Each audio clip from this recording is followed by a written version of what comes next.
together as a class.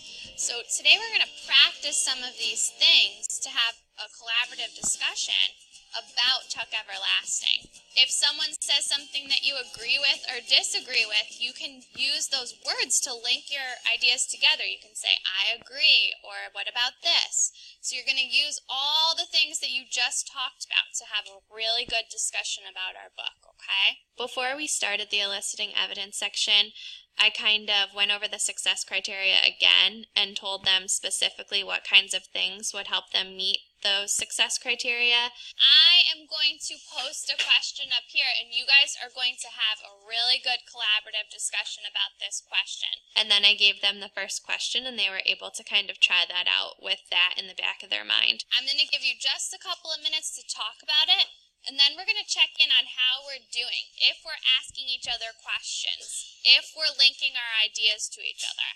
So here's the first question I want you to talk about. Winnie learns an incredible story from the Tucks.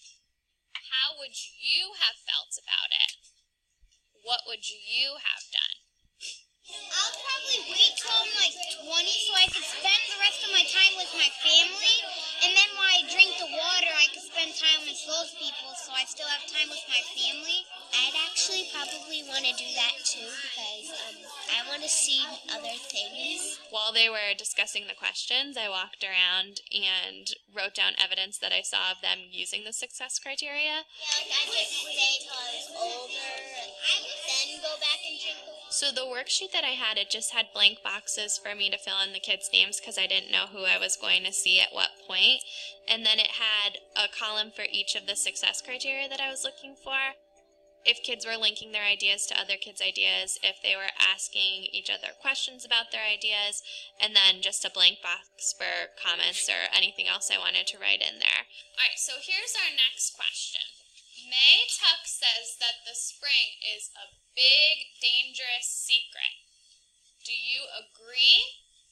Consider these questions.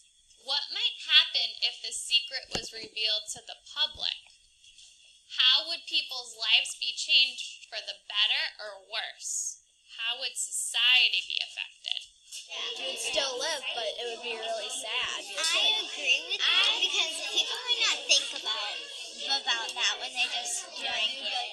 I think that using this formative assessment process is a big shift in teaching because maybe if I wasn't using this in this lesson, I would have just given the kids a bunch of questions to talk about and not really checked in and not listened in to see if they were actually doing those things.